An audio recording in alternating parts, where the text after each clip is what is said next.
अहले सुन्नत वल जमात का ये 10 रोज़ा नुमाइंदा इज्तिमा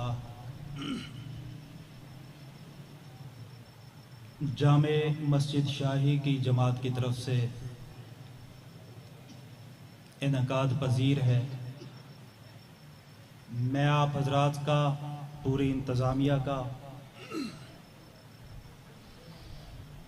शुक्रिया अदा करता हूँ कि आपने मुझे इस इज्तिमा में शिरकत करने की सआदत का मौका दिया। इस तरह के इज्तिमाआत जहाँ अल्लाह रब्बुल इज़्ज़त की तरफ से रहमत व बरकत का ज़रिया होते हैं, बिल्कुल उसी तरह इस तरह के इज्तिमाआत गुनाहों का कफ़ारा भी बनते हैं।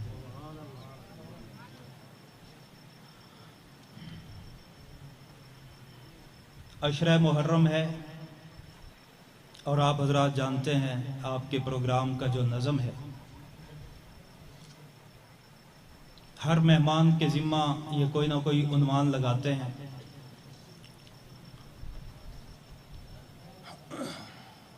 अल्हम्दुलिल्लाह अहले सुन्नत वल जमात के खसाइस में से एक खूबी ये है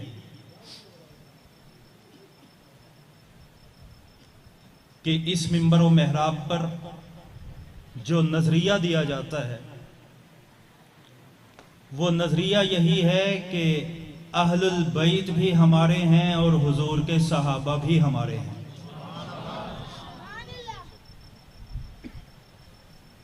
यहाँ पर अहले बैत अतहार के तज़किरे भी होंगे, नबी की पाकीज़ा जमात हज़रात सहाबा के तज़किरे भी होंगे।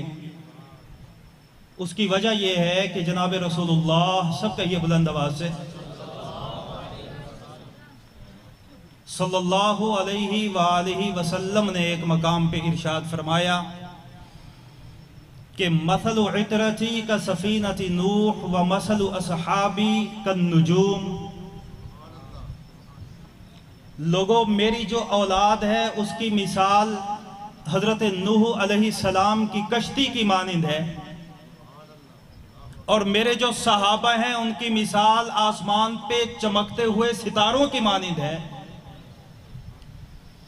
जो इस सफीने नूह में आ जाएगा, यानी मेरी आल और अहलुल बैत से मोहब्बत का दम भरने वाला बन जाएगा, अल्लाह उसे खारजियत के बदबूदार पानी में गर्क होने से बचा लेगा। और जो आदमी मेरे सहाबा को आसमाने हिदायत का सितारा मानकर उनके नक्शे कदम पे हिदायत को तलाश करेगा, वो राफजियत की गुमराहियों में गुम होने से बच जाएगा। तो अल्हम्दुलिल्लाह ये वही मिंबर व मेहराब है जहां से खारजियत के जरासीमों को भी मारा जाता है, राफजियत की गुमराहियों से भी बचाया जाता है। मेरा और आपका साथ रहेगा 11 बजे तक इंशाअल्लाह। गुफ्तगू किस तरह लेके चलनी है वो जाहिर है हर मुकर्रिर आके पहले चेक करता है मजमे की नौइयत, फिर उसी हिसाब से बोलता है। मैं ये सोच रहा हूं कि मैंने आपको क्या क्या सुनाना है। मेरे जिम्मा जो उन्वान लगा है, मरकज़े सब्रो वफा, मादने जूदो सखा, मरकज़े शर्मो हया, जामिउल कुरान, सबब बैअत रिजवान, हजरत उस्मान बिन अफ़्फ़ान, सब कहिए रज़ी अल्लाह ताला अन्हो के हवाले से है। याद रखिए, हुजूर का हर सहाबी अदीमम मिसाल है, उसकी शान बरतर व बाला है। और अल्लाह रब्बुल इज़्ज़त ने पूरे कुरान में नबी की मईयत में रहने वाले सहाबा का शान ही बयान किया है। मैंने इब्तदा में आपके सामने 2 आयतें पढ़ी हैं। पहली आयत, अल्लाह रब्बुल इज़्ज़त ने फरमाया मुहम्मदुर रसूलुल्लाह, मोहम्मद तो मेरा रसूल है, वल्लज़ीना माहू, और वो लोग जो तेरी मईयत में हैं, तेरे साथ रहने वाले हैं, तेरे सहाबा हैं, उनकी खूबियां क्या है? फरमाया अशिद्दाउ अलल कुफार, वो काफरों पे सख्त गिर हैं, काफरों के लिए नरमी नहीं। और रुहमाउ बैनहुम, आपस में शिरो शकर हैं, आपस में रहम दिल हैं। तराहुम रुक्अन सुज्जदा, मेरे नबी के सहाबा की मईयत, नबी की मईयत में रहने वाले सहाबा की एक खसूसियत यह भी है कि कुफ्फार पर सख्त होने के बावजूद, आपस में रहमदिल होने के बावजूद, या तो हुजूर के साथ मारके बदरो हुनैन में मसरूफ हैं, या आपस में शिरो शकर और भाईचारा निभाने में मसरूफ है। इसके बावजूद ए नबी की उम्मत के लोगों, तुम देखोगे तराहुम रुक्अन सुज्जदा, जब उनको फुर्सत और मौका मिलेगा तो मेरे नबी के सहाबा या तो तुम्हें रकू की हालत में मिलेंगे या सजदे की हालत में मिलेंगे। और उनका रकू और सजदे में रहने का मकसद कोई दिखलावा नहीं, कोई अपने आप को नमाजी या इबादत गुजार जाहिर करना नहीं। फरमाया यब्तगून फज़लन मिनल्लाहि व रिज़वाना, वो काफरों पे सख्त होकर, आपस में रहमदिल होकर, अल्लाह के सामने रकू और सजदे में मसरूफ रहकर वो सिर्फ और सिर्फ अल्लाह का फजल और उसकी रजा चाहते हैं। यहां पर मुफस्सिरीन ने फरमाया है कि मोहम्मद रसूलुल्लाह के बाद ये जो 4 आयात हैं, ये दर हकीकत हुजूर के 4 सहाबा का तज़किरा है। वल्लज़ीना माअहू, मोहम्मद वो लोग जो तेरे साथ रहे, और वल्लज़ीना माअहू का जो सबसे आला मिस्दाक है वो सैयदना सिद्दीक अकबर, सब कहिए। इस तरह साथ रहे अबू बकर, इस तरह मईयत में रहे अबू बकर कि जिंदगी में तो हुजूर के साथ थे ही। मैं बताऊं कैसे साथ थे? सफर में साथ हैं, हजर में साथ हैं, हिजरत में साथ हैं, और इस तरह मिजाजे नबूवत में रंगे हुए थे। आपने सुना होगा उलमा से, जब हिजरत करके हुजूर और जनाब अबू बकर पहुंचे मदीना में तो लोग आने लगे। कुछ लोग हजरत अबू बकर को भूलकर सलाम कर रहे थे मुसाफा, और हुजूर को मुसाफा नहीं कर रहे थे। कुछ सिर्फ हुजूर को मुसाफा करते, अबू बकर को ना करते। अबू बकर को अंदाजा हो गया कि कुछ लोगों को मुगालता हो रहा है कि इनमें गुलाम कौन है और आका कौन है। यह वाकया आपने सुना होगा। मैं ये बताना चाहता हूं कि मुगालता हुआ क्यों था। अबू बकर हुजूर की मईयत में इतना हुजूर के साथ रहते थे, इस तरह मिजाजे नबूवत में अबू बकर रंगे हुए थे। असहाबे सियर और मुहद्दिसीन फरमाते हैं कि उस वक्त मुगालते की वजह यह थी कि जो हुजूर का अंदाजे नशिस्त था वही अबू बकर का अंदाजे नशिस्त था। जो अंदाज अमामा बांधने का हुजूर का था, वही अंदाज अमामा बांधने का अबू बकर सिद्दीक का था। और मजे की बात सीरत हल्बिया में है कि अमामे का जो रुख हुजूर का थोड़ा सा ढीला रह गया था, वो अबू बकर का भी ढीला रह गया था। तो मईयत में इस तरह रहे, जिंदगी में भी साथ हैं और आज रोज़े अनवर में भी क्या है जी। उसके बाद अशिद्दाउ अलल कुफ़ार, ये इशारा है हजरत उमर बिन खत्ताब की तरफ। और उसके बाद रुहमाउ बैनहुम, ये इशारा है हजरत उस्मान बिन अफ़्फ़ान। सब कहिए रुहमाउ बैनहुम, आपस में शीरो शकर है। आपस में शीरो शकर होने की सबसे बड़ी मिसाल हजरत उस्मान बिन अफ़्फ़ान है। सब कहिए रज़ी अल्लाह। हजरत उस्मान बिन अफ़्फ़ान का उन्वान है, तो मैं उनकी शख्सियत के हवाले से 2-3 बातें आपको बता दूं। अस्साबिकून अल अव्वलून में से हैं, सबसे पहले ईमान लाने वालों में से हैं हजरत उस्मान। सबसे पहले हबशा की तरफ हिजरत करने वालों में से हैं हजरत उस्मान। अल्लाह के नबी के दोहरे दामाद हैं हजरत उस्मान। और पूरी कायनात में ये शर्फ, ये मकाम और मर्तबा अकेले हजरत उस्मान का है कि हजरत उस्मान के निकाह में किसी नबी की बैक वक्त 2 साहबजादियां आई हों। जब हजरत रुकैया का इंतकाल हुआ और हुजूर ने हजरत उम्मे कुलसूम का निकाह भी हजरत उस्मान से करा दिया, तो कुछ मुनाफिकीन ने चेह में गोया की, कुछ मुनाफिकीन ने इस पे तबसरे किए। आज भी मुनाफिक रहते हैं, बात में बात तबसरा कि जी दूसरी बच्ची भी उस्मान को दे दी, पहली भी उस्मान को, दूसरी भी उस्मान को।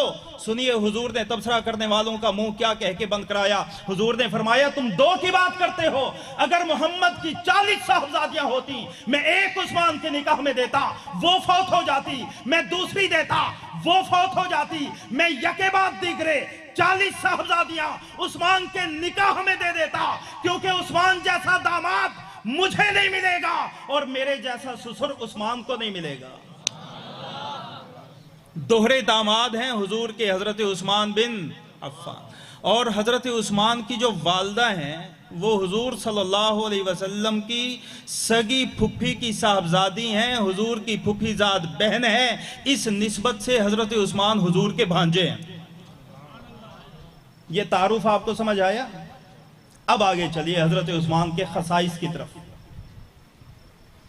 अल्लाह ने फरमाया रुहमाउ बैनहुम, मुसलमान वैसे तो आपस में रहमदिल हैं, लेकिन रहमदिली में सबसे आला मकाम उस्मान बिन अफ़्फ़ान का है।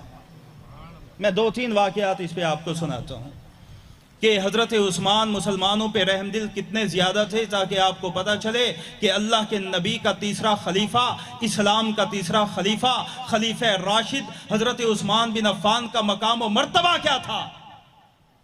हुजूर सल्लल्लाहु अलैहि वसल्लम जब हिजरत करके मदीना आए तो मदीना आने के बाद कई मसाइल का सामना हुआ। उनमें से एक मसला ये था कि मुसलमान फौत होते तो तदफीन की जगह कौन सी हो। हुजूर के हुजरा के सामने बिल्कुल करीब एक जगह थी जिसका नाम बकीए गरकद था। वहां यहूदी के जानवर चरा करते थे, यहूदी की मिल्कियत में थी। हुजूर ने उस्मान को ऐसे ही कह दिया, उस्मान जगह बड़ी अच्छी है, जरा देख के तो आओ। हजरत उस्मान जब गए, यहूदी से सौदा किया, उसे पैसे दिए, जगह खरीदी, आका की खिदमत में आए और कहा आका देख भी आया हूं, खरीद भी आया हूं। हुजूर ने कहा उस्मान मैंने तो सिर्फ देखने का कहा था, खरीदने का तो नहीं कहा था। उस्मान ने कहा आका आपने ये भी फरमाया था जगह बड़ी अच्छी भी है, तो आका खरीद भी आया हूं, कदमों में कुर्बान करने आया हूं। हुजूर ने कहा चलो सही है, मुसलमानों के मकाबिर इसी जगह पे बनेंगे। चुनाचे आज भी वो कुर्रे अर्जी जो हजरत उस्मान ने खरीद के हुजूर को हदिया किया था, हुजूर को वक्फ किया था, उसी कुर्रे में सैयदा कायनात खातून जन्नत सैयदा फातिमा ज़हरा आराम फरमा है। आज उसी जन्नतुल बकी में हजरत उस्मान बिन अफ़्फ़ान आराम फरमा है। आज उसी जन्नतुल बकी में तू और मैं, हर आदमी ये चाहता है कि काश मुझे मदफन बकी का नसीब हो, क्योंकि हुजूर ने फरमाया जो बकी में दफन होगा उस पर मेरी सिफारिश करना लाजिम हो जाएगा। तो बकी का कब्रिस्तान खरीद के देने वाले कौन है? बोलिए हजरत, ऊंचा बोलिए कौन है? जब मदीना हुजूर आए तो एक मसला और था। वो मसला क्या था? पानी का मसला। मदीना की जमीन रेगजारों वाली जमीन है, पानी बहुत नीचे। कोई कोई आदमी होता था, कोई बड़ा चौधरी होता था जो कुआं खोद लेता, वही पानी निकालता और पानी पैसों से बेचता। एक कुआं था रोमा नाम का, बाज में आता है किसी मुसलमान का था, बाज रिवायात में है यहूदी का था। तो हुजूर ने जाकर उस कुएं के मालिक से कहा कि क्या ये कुआं मुझे जन्नत में मिलने वाली नहर के बदले देते हो? तवज्जो तवज्जो, मैं एक जुमला कहता हूं, आपकी नजर एक जुमला करता हूं। उस्मान वो मुकद्दस इंसान है जिसने हुजूर से एक मर्तबा नहीं, तवज्जो, एक मर्तबा नहीं, कई मर्तबा जन्नत को खरीदा है। तो उसने कहा या रसूल अल्लाह, मेरे तो बाल बच्चों का गुजारा इसी पे है, मैं पानी बेचता हूं, मेरा घर चलता है, मैं कुआं बेचूंगा, मेरा खर्चा कैसे चलेगा? हजरत उस्मान को पता चला कि अल्लाह के नबी ने इसे जन्नत की नहर की ऑफर की है कुआं देने के बदले, और इसने देने से इनकार कर दिया। हजरत उस्मान दौड़े दौड़े गए उसके पास, कहा भाई हुजूर को तो वक्फ ना किया तूने कुआं, मुझे बेचते हो, मैं ताजिर हूं, मैं ताजिर हूं, मुझे बेच दे। उसने कहा उस्मान बेचता हूं लेकिन पैसे मुंह मांगे लूंगा। कुएं की वैल्यू और कीमत थी 600-700 दिरहम। उसने कहा उस्मान 4000 दिरहम लूंगा। बाज में 12000 का तज़किरा है। हजरत उस्मान ने कहा देने के लिए तैयार हूं। वो बड़ा हैरान हुआ कि मैंने इतनी कीमत मांगी है कि ये वापस भाग जाता, फिर भी देने के लिए तैयार है, मेरा गुजारा कैसे चलेगा? उसने कहा उस्मान फिर भी सारा कुआं नहीं दूंगा, आधा दूंगा। उसने कहा आधे का क्या मतलब? कहा आधे का मतलब यह है कि इस कुएं से एक दिन पानी हम लेंगे, एक दिन तुम लोगे। तवज्जो, सौदा करना भी एक फन है और वो फन ताजरों को आता है, और उस्मान से बड़ा ताजिर आज तक हमने सुना नहीं। हजरत उस्मान ने कहा चल एक दिन मेरा एक दिन तेरा, कुआं खरीदा, हुजूर के पास आए, फरमाने लगे या रसूल अल्लाह, वो जन्नत की नहर की पेशकश जो आपने बीरे रोमा के मालिक को की थी, क्या वो उस्मान के लिए भी है? हुजूर ने कहा उस्मान, वो जन्नत की ऑफर तो तेरे लिए भी है। कहा या रसूल अल्लाह, फिर कुआं खरीद आया हूं, आधे दिन एक दिन का मिला है, आधी शराकत पे ले आया हूं। मेरे दिन की बारी में तमाम मुसलमानों को इजाजत है कुएं से पानी भरें, ये कुआं मैं हुजूर के कदमों पे कुर्बान करता हूं। सारे मुसलमान उसी दिन पानी भरते, अगला दिन खाली। तो फिर हजरत उस्मान के पास आया, कहते थोड़े से पैसे और दे दो, सारा कुआं तेरे नाम करता हूं। आज भी बीरे रोमा हजरत उस्मान का वक्फ है, सऊदी हुकूमत उसका पैसा आज भी जमा करती है और फलाही कामों में इस्तेमाल करती है। आज भी वक्फ की बुनियाद इस्लाह पर हो तो 15 सदियां गुजरने के बाद भी अल्लाह उसे कायम व दायम रखता है। एक ये मसला था, ये भी किसने हल किया? बोलिए हजरत उस्मान। मदीना में एक मर्तबा कहत आया, गल्ला खत्म हो गया, सारे लोग परेशान। हजरत उस्मान का शाम से काफिला आया। काफिला कितना बड़ा? 1000 ऊंटों पे मुश्तमिल काफिला। मक्का के सारे, मदीना के सारे थोक के ताजिर शहर से बाहर चले गए, उस्मान से मिले। उस्मान, काफिला आया है, सामान खरीदना है। उस्मान ने कहा कितना भाव दोगे? उन्होंने कहा जी 1 गुना ले लो। उस्मान ने कहा नहीं, कम है। उन्होंने कहा 2 गुना ले लो। उस्मान ने कहा नहीं, क्या है? कम है। उन्होंने कहा उस्मान 3 गुना देते हैं। हजरत उस्मान ने कहा कम है। फरमाया 4 गुना देते हैं। हजरत उस्मान ने कहा नहीं, कम है। उन्होंने कहा उस्मान, क्या तेरा बेचने का इरादा नहीं? 4 गुना कहां से कम हो गया? हजरत उस्मान ने कहा एक है ताजिर जो मुझे 4 गुना से ज्यादा कीमत लगा चुका है। उन्होंने कहा उस्मान, सारे थोक के ताजिर तो तेरे सामने हैं, खरीदार तो सारे तेरे सामने हैं, हम में से ऐसा कौन है जिसने 4 गुना से भी कीमत ज्यादा लगा दी? हजरत उस्मान ने कहा लोगों, अल्लाह ने मेरे गल्ले की कीमत 10 गुना करके लगाई है। मैं ये सारा गल्ला मुसलमानों में मुफ्त तकसीम करके अल्लाह के नाम पे कुर्बान करता हूं। हजरत उस्मान बिन अफ़्फ़ान के उम्मत पर बड़े एहसान है, लेकिन बड़े दुख और अफसोस करो। कहा पहला सवाल मुझे ये बताइए, क्या ये बात सच है कि उस्मान बदर में मौजूद नहीं थे? हजरत अब्दुल्ला बिन उमर ने कहा बिल्कुल सच है। उसने कहा अच्छा दूसरा सवाल करता हूं, वो बताइए, ये जान लीजिए कि सहाबा में फजीलत का मेयार था कि जो बदरी है वो सबसे अफजल है। वो बदबख्त कहना यह चाहता था कि उस्मान बदरी सहाबा में शामिल है। बोलिए शामिल है। क्या यह सच है कि उस्मान बदरी नहीं, बदर में नहीं थे? अब्दुल्ला बिन उमर ने कहा बिल्कुल नहीं थे। उसने कहा दूसरा सवाल, क्या यह सच है कि हजरत उस्मान ओहद के दिन भागने वालों में से थे? यह भी सुन लीजिए, जब हजरत मुसअब बिन उमैर शहीद हुए, हजरत मुसअब बिन उमैर की शक्ल के अंदर शबाहत थी जनाब रसूलुल्लाह सल्लल्लाहु अलैहि वसल्लम के साथ। यह अफवाह फैल गई कि हुजूर शहीद हो गए, तो सहाबा में वक्ती तौर पर अफरा तफरी का आलम हुआ, वक्ती तौर पर। बाद में फिर सारे सहाबा कुफार पर हमला करने के लिए हुजूर की आवाज पे लब्बैक कहने के लिए आ गए थे, लेकिन वक्ती जो अफरा तफरी हुई उसमें हजरत उस्मान भी शामिल थे। उस बदबख्त ने आकर पूछा, मुझे बताइए क्या उस्मान ओहद के दिन भागने वालों में से था? अब्दुल्ला बिन उमर ने कहा बिल्कुल थे। सुन रहे हो, तवज्जो है। तीसरा उसने कहा सहाबा में फजीलत का मेयार था बैयत रिजवान, हुदैबिया के मकाम पर जो हुजूर ने बैयत ली थी सहाबा से, वो बैयत जो बैयत अल्लाह को इतनी पसंद आई कि अल्लाह ने उस बैयत का तज़किरा कुरान में फरमाया लक़द रज़ियल्लाहु अनिल मुअमिनीना इज़ युबायिऊनका तहत शजरा। अल्लाह उन तमाम मोमिनीन से राजी हो चुका है जिन्होंने हुजूर के हाथ पर हुदैबिया के मकाम पे बैयत की है। उसने पूछा इब्ने उमर बताइए क्या उस्मान उस बैयत में भी मौजूद थे? अब्दुल्ला बिन उमर ने कहा नहीं, उसमें भी नहीं थे। तो उसने 3 सवाल किए, तीनों के जवाब उसको उसकी मर्जी के मुताबिक मिल गए। पहला सवाल क्या था? बदर में थे? जवाब मिला, बोलिए नहीं थे। दूसरा सवाल, ओहद में भागे थे? क्या जवाब मिला? जी बिल्कुल भागे थे। तीसरा सवाल उसने किया, बैयत रिजवान में थे? जवाब क्या मिला? बोलिए। नहीं। तो उसे कहा अल्लाहु अकबर। था उस्मान का दुश्मन, बदबख्त। आज भी बदबख्तों का मिजाज है, बात होती कोई नहीं, शोर ज्यादा होता है। आप जहन में रखिए, जहां शोर होगा वहां शऊर नहीं होगा, जहां शऊर होगा वहां शोर नहीं होगा। उसे कहा अल्लाहु अकबर।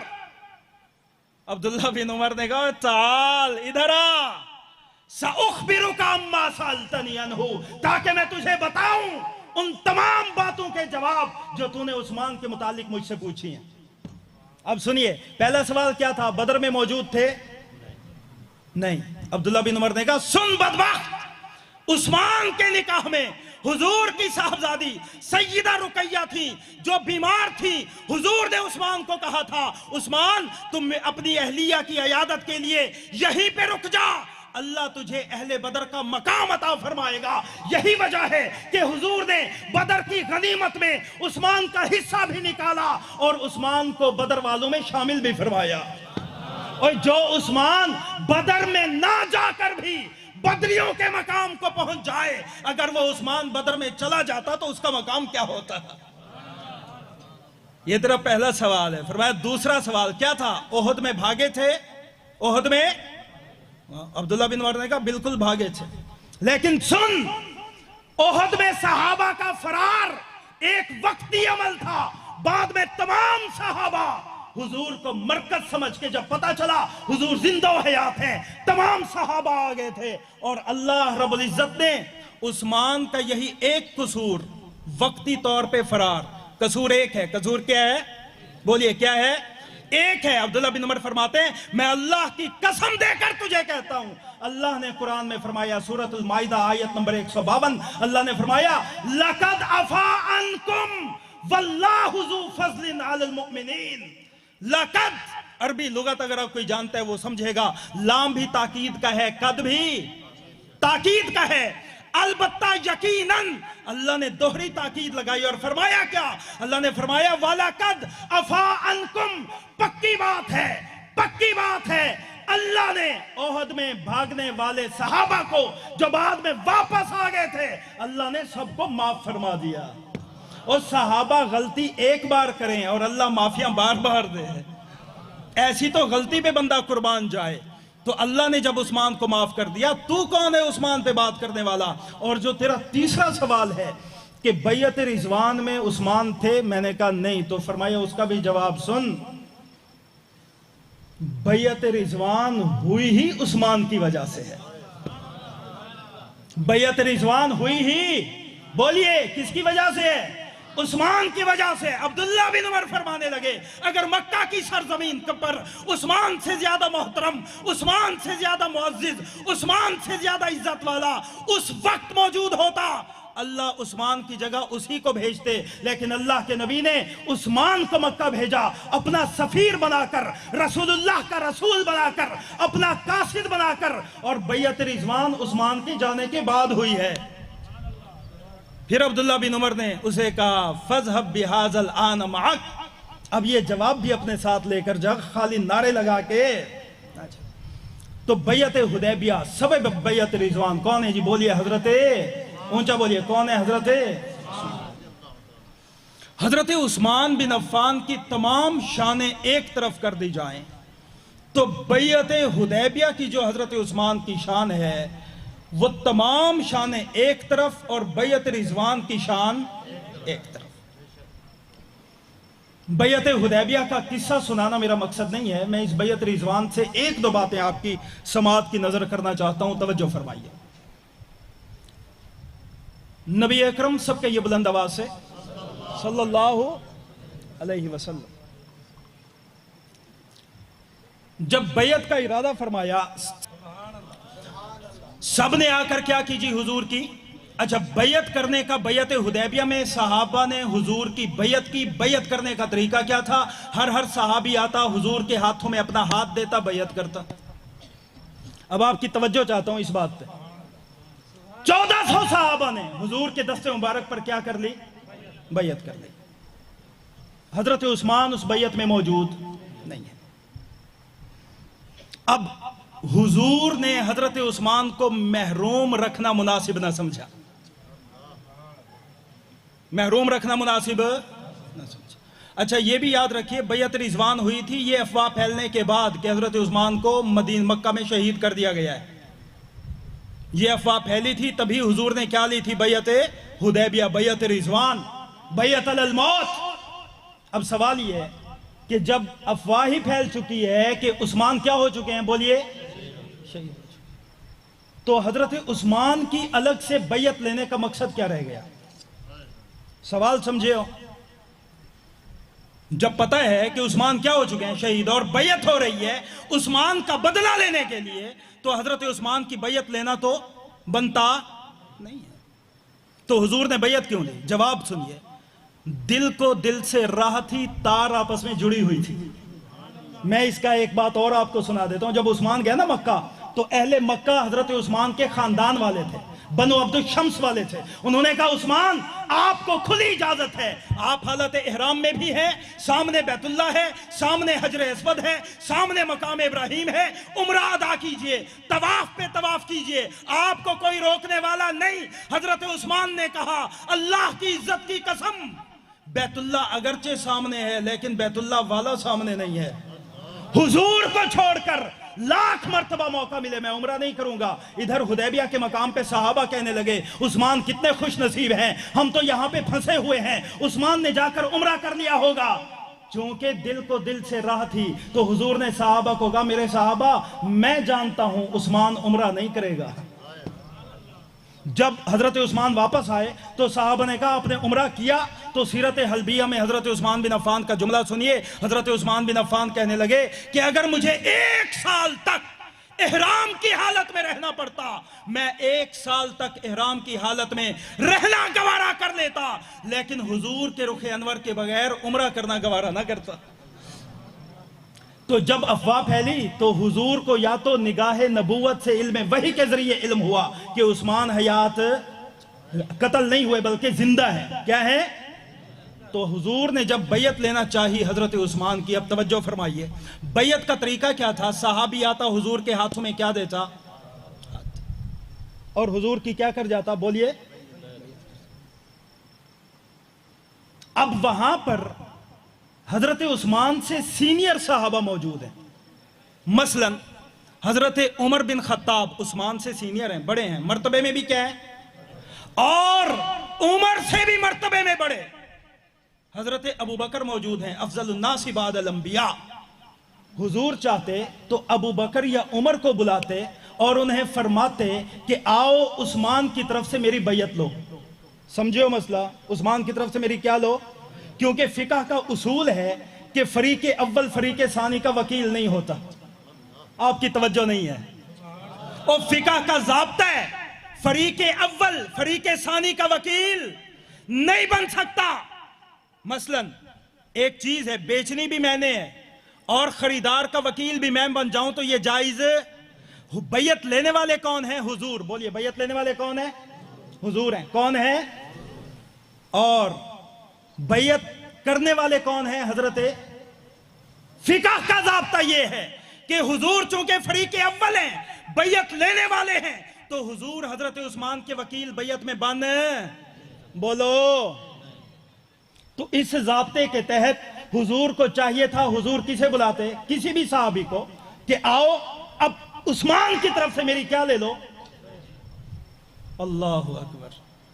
हुजूर ने कियास को छोड़ दिया, फिक़ह के ज़ाब्ते को तोड़ दिया, और हुजूर ने किसी सहाबी को नहीं कहा, अबू बकर को नहीं कहा अबू बकर आओ उस्मान की तरफ से मेरी बैयत कर लो, उमर को नहीं कहा उमर आओ उस्मान की तरफ से मेरी बैयत कर लो, बल्कि बुखारी के लफ्ज़ सुनिए। इमाम बुखारी फरमाते हैं किताबुल मगाज़ी के अंदर, फ़क़ाल नबिय्यु बियदिहिल युमना हाज़िही यदु उस्मान। हुजूर ने अपने दाएं हाथ के बारे में कहा, लोगों ये मेरा दायां हाथ उस्मान का हाथ है। दायां हाथ, बाएं का भी तो कह सकते थे। तवज्जो कर, क्या कहा? बोलिए, दायां हाथ। फ़क़ाल नबी बियदिहिल युमना हाज़िही यदु उस्मान। लोगों, ये मेरा दायां हाथ उस्मान बिन अफ़्फ़ान का हाथ है। फज़रब बिहा अला यदिहिल उखरा, और हुजूर ने अपना वो दायां हाथ अपने बाएं हाथ पे मारा, और उधर अल्लाह ने फरमाया यदुल्लाहि फौका ऐदीहिम, नीचे हुजूर का हाथ है, ऊपर भी हुजूर का दायां हाथ जो उस्मान का हाथ है, और इन दोनों हाथों के ऊपर अल्लाह का हाथ है। अब सवाल समझिए, जो मैं बात समझाना चाहता हूं वो समझिए। हुजूर ने किसी सहाबी को उस्मान का वकील नहीं बनाया। हुजूर ने उस्मान के हाथ को बायां हाथ करार नहीं दिया, अपने दाएं हाथ को फरमाया ये किसका हाथ है, और कियास का ज़ाब्ता भी तोड़कर फरीक होने के बावजूद उस्मान की वकालत भी खुद फरमाई। समझे हो सवाल? वजह क्या है? फ़ेलुल हकीम ला यखलु अनिल हिकमा, हुजूर हकीम रब के पैगंबर हैं। मा यंतिकु अनिल हवा इन हुआ इल्ला वह्यु युहा, हुजूर तो कुछ करते नहीं, रब बताता जाता है, हुजूर फरमाते जाते हैं। तो कोई तो वजह होगी ना कि किसी और को उस्मान का वकील भी ना बनाया और अपने दाएं हाथ को उस्मान का हाथ करार दिया। सुनिए वजह क्या थी, बता दूं, वजह बता दूं। बस ये आखिरी 2-3 बातें सुन लीजिए, ये वजह समाअत फरमाइए कि हुजूर ने अपने दाएं हाथ को उस्मान का हाथ कहा और वकालत भी उस्मान की खुद फरमाई, बैयत भी खुद ली। वजह ये थी, हुजूर जानते थे कि अल्लाह उस्मान के हाथ पे मेरे कुरान को जमा फरमाएगा। और बोलो बोलो, अल्लाह उस्मान के हाथ पे मेरे कुरान को क्या करेगा, जमा करेगा। और 14 सदियों के बाद कुछ बदकुमाश आएंगे, कुछ लाइन आएंगे, कुछ मरदूद आएंगे जो उस्मान के दस्ते मुबारक से जमा किए हुए कुरान पर एतराजात करेंगे। हुजूर ने 1400 साल पहले अपने दाएं हाथ को उस्मान का हाथ करार देकर यह बावर करा दिया, लोगों जब उस्मान अपने दस्ते मुबारक से कुरान को जमा करे तो समझ लेना यह कुरान का जमा उस्मान ने नहीं किया, मुस्तफा ने किया है, और मुस्तफा के हाथ से खुद खुदा ने किया है। नारे तकबीर, ताजो तख्त खत्म नबूवत, शान सहाबा, शान अहले बैत, नारे तकबीर, जामिउल कुरान। कुरान किसने जमा किया? बोलिए हजरते, ऊंचा बोलिए हजरते। और अल्लाह के नबी जानते थे वो बदबख्त आएंगे जो नऊज़ बिल्लाह सुम्मा नऊज़ बिल्लाह कुरान पर इस वजह से भी एतराज करेंगे, ज़बान तान दराज करेंगे कि इसे उस्मान बिन अफ़्फ़ान ने जमा कराया है। अल्लाह के नबी ने अपने दाएं हाथ को उस्मान का हाथ कहा और अल्लाह ने उसी बैयत के बारे में यदुल्लाहि फौका ऐदीहिम कहकर यह मुहर लगा दी कि उस्मान का जमा करना बवास्ते मोहम्मद मुस्तफ़ा खुदा का जमा करना है। तो हजरत उस्मान बिन अफ़्फ़ान की जो शान है उसका मुकाबिल और मुमासिल कोई नहीं। मैं हजरत उस्मान का दौरे खिलाफत आपको सुनाऊं, फायदा कोई नहीं। आप में ना कोई सरकारी ओहदेदार है, ना कोई हुक्मरान है कि मैं उसे उस्मान का दौरे खिलाफत सुनाऊं कि वो उसमें अपना उसवा देखे। मैं हजरत उस्मान को जो ये शानें मिली हैं, मैं उसमें 2 बातें आपको सुना देता हूं जिस पे मैं भी अमल कर सकता हूं, आप भी अमल बोलिए कर सकते हैं। सुना दूं?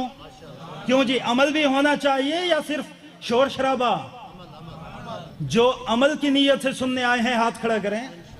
तो 2 बातें बता रहा हूं हजरत उस्मान की, उन दोनों बातों पर अमल यकीनी बना लीजिए। अल्लाह रब्बुल इज्जत हमें माशर के दिन हजरत उस्मान के मुहिब्बीन में जगह अता फरमाएगा और मेरा यहां पे आना भी नफामंद हो जाएगा, आपका ये बयान सुनना भी नफामंद हो जाएगा। पहली बात जो हजरत उस्मान के अंदर मौजूद थी, हजरत उस्मान की पहली खसूसी शान वो क्या थी कि हजरत उस्मान मरकज़ जूदो सखा हैं। बोलिए मरकज़े। मैंने आपको बताया बकी की जगह किसने खरीद के मुसलमानों को दी? ऊंचा बोलिए। बीरे रोमा किसने खरीद के दिया? ऊंचा बोलिए, ऊंचा ऊंचा। किसने? मस्जिद नबवी की जमीन की तौसी किसने कराई? मस्जिद हराम की तौसी किसने कराई? इसके बाद आप सल्लल्लाहु अलैहि वसल्लम ने अपनी हयात मुबारका, जाहिरी हयात मुबारका के आखिरी गज़वे तबूक के अंदर जब चंदा मांगा, क्या मांगा? चंदा मांगा। हुजूर ने अपील फरमाई, उस्मान खड़े हुए। उस्मान ने कहा या रसूलल्लाह, 100 मुजाहिदीन का खाना पीना साजो सामान वो उस्मान के जिम्मे है। हुजूर ने दोबारा ऐलान फरमाया, फिर खड़े हो गए, या रसूलल्लाह 100 से बढ़ाकर 200 फरमा दीजिए। तीसरी बार ऐलान फरमाया, हुजूर फिर खड़े हो गए। हजरत उस्मान, या रसूलल्लाह 200 से बढ़ाकर 300 फरमा दीजिए। या रसूलल्लाह, तादाद 300 मुजाहिदीन का सारा सामान, उनकी सवारी पे जो जरूरियात का सामान है, वो फौजी के हथियार, फौजी का साजो सामान सब मेरे जिम्मे 300 के। हजरत उस्मान ने 1000 दिनार, इधर देखिए, 1000 दिनार अपनी कफैन में हजरत उस्मान लाए और हुजूर के सामने आके कुर्बान कर दिए। कितने? 1000। अब आपको ये 1000 दिनार वाली बात हल्की लगी होगी कि जी बस 1000, आप समझेंगे ये वही 1000 है जो आप यहां दे देते हैं। पता नहीं आप देते भी हैं कि नहीं देते। आपकी जमात शाही मस्जिद तो माशाल्लाह इतना बड़ा प्रोग्राम मैनेज करती है 10 दिन का, वो उनसे पूछो कितना खर्चा होता होगा। आपको लंगर भी खिलाती है। आजकल महंगाई में पता नहीं घर पकता है कि नहीं पकता, यहां तो पकता है। 1000 दिनार हजरत उस्मान ने आके दिया। अब सुनिए, अभी आपको मजा नहीं आया, मैं 1000 दिनार की वैल्यूएशन करके बताऊं आपको आज की, फिर आपके दिल से निकलेगा सुभान अल्लाह, और आप हैरान भी होंगे कि उस्मान ने इतना दिया।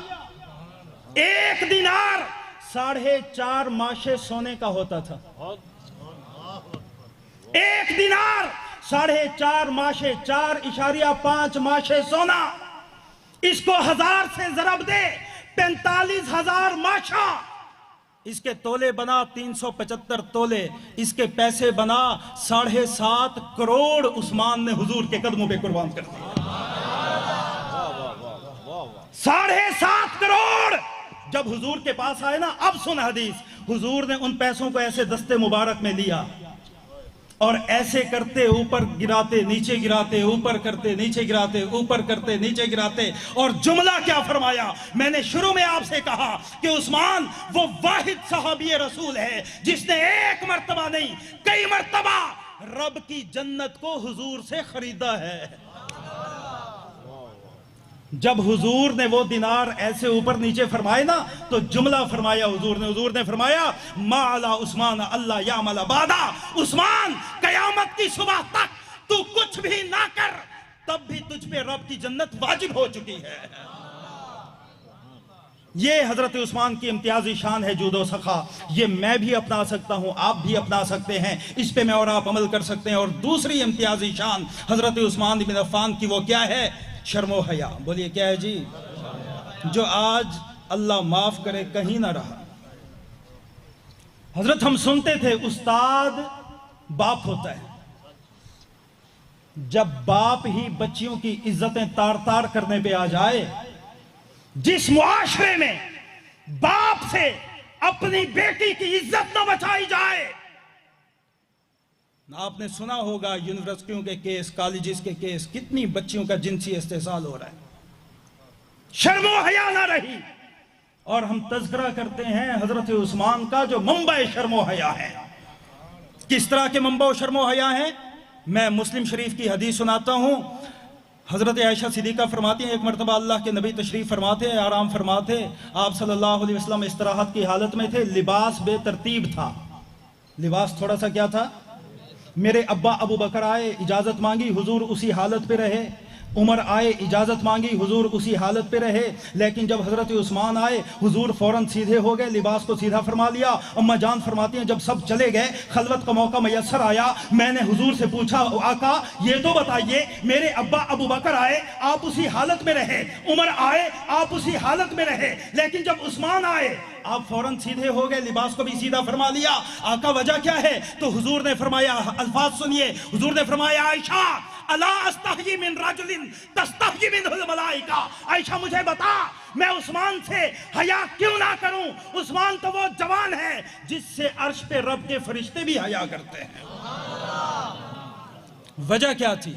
हजरत उस्मान फरमाया करते थे कि जब से मैंने हुजूर की बैयत की है तब से लेकर आज तक 82 साल उम्र है हजरत उस्मान की, तवज्जो कर, तब से लेकर आज तक फरमाते मैंने कभी दायां हाथ अपनी शर्मगाह को नहीं लगाया। अकेले इंसान हैं हजरत उस्मान बिन अफ़्फ़ान जिनका यह दावा है कि जब से मैं बालिग हुआ तब से लेकर आज तक मैंने किसी नामहरम औरत के चेहरे को नहीं देखा। आज इस जामे मस्जिद शाही में हजरत उस्मान का उसवा सुनाने मैं आया हूं, सुनने आप आए हैं, तो उसवा यही है कि हम अपनी जात में, अपने घरों में, अपनी औलाद में शर्मो हया को पैदा करें, शर्मो हया को पैदा करें। आज बच्ची पर्दा करती है तो घर वाले कहते हैं आज इसका फैशन नहीं रहा मेरी बच्ची। आज नौजवान लड़का किसी आलिम दीन का बात सुन के आ जाए, दाढ़ी बढ़ा ले, तो बाज बदबख्त बाप कह रहे होते हैं वो तू कहां से मौलवी बन के आ गया, तुझे किसने मुल्ला बना दिया। कोई शलवार टखनों से ऊंची रख ले, सर पे अमामा रख ले, कहते हो दुनिया तुझे जीने नहीं देगी, ना तुझे नौकरी मिलेगी, ना अच्छा मेयार मिलेगा, ये तू क्या कर रहा है। अल्लाह की इज्जत की कसम, कयामत की सुबह तक अल्लाह ने अगर इज्जत रखी है तो महबूब के कदमों में रखी है। आज की इस महफिल का माहसल यही है कि मैं और आप, और मैंने आपको बताया उस्मान वो वाहिद आदमी हैं जिन्होंने रब से रब की जन्नत को लिया नहीं बल्कि खरीदा, एक बार नहीं कई बार। और उसके बावजूद हजरत उस्मान जब कब्रिस्तान से गुजरते तो इतने रोते कि दाढ़ी तर हो जाती। आज तू और मैं अपने अमाल देखें, हमारी रातें भी काली, हमारे दिन भी काले। नारा एक ही है, मैं लजपालों के लड़ लगिया, पता लग जाएगा तू जिन लजपालों के लड़ लगा हुआ है होता क्या है। उस्मान जिसे रब ने अपने नबी के जरिए बताया, पैगंबर उस्मान को बता तुझ पे मेरी जन्नत वाजिब हो चुकी है, कब्रिस्तान से गुजर के इतना रोते दाढ़ी मुबारक तर हो जाती। सहाबा ने पूछा उस्मान आपको तो जन्नत की बशारत आका की जबान से मिली है, आप इतना रोते क्यों हैं। तो उस्मान बिन अफ़्फ़ान ने कहा कि मेरे नबी के सहाबा मैंने अपने कानों से अपने नबी को फरमाते हुए सुना कि कब्र आखिरत की मंजिलों में से सबसे पहली मंजिल है, जो यहां पे फंस गया वो हर जगह पे फंस जाएगा, और जो यहां से बच गया वो हर जगह पे बच जाएगा। दुआ है कि अल्लाह रब्बुल इज्जत मुझे और आपको हजरत उस्मान के उसवा पे चलने वाला बनाए, जुदो सखा की नेमत से माला माल फरमाए, शर्मो हया की दौलत से माला माल फरमाए, फिक्र आखरत और खौफ खुदा से माला माल फरमाए। और अल्लाह रब्बुल इज्जत आप हजरात की इस नुमाइंदा इज्तिमा को अपनी बारगाह में शर्फ़े कबूलियत अता फरमाए। जो कुछ आप सुन रहे हैं या हम सुना रहे हैं, अल्लाह रब्बुल इज्जत हमें सुनने सुनाने से ज़्यादा इस सब पर अमल करने की तौफीक अता फरमाए। व आखिर दावाना अनिल हम्दुलिल्लाहि रब्बिल आलमीन।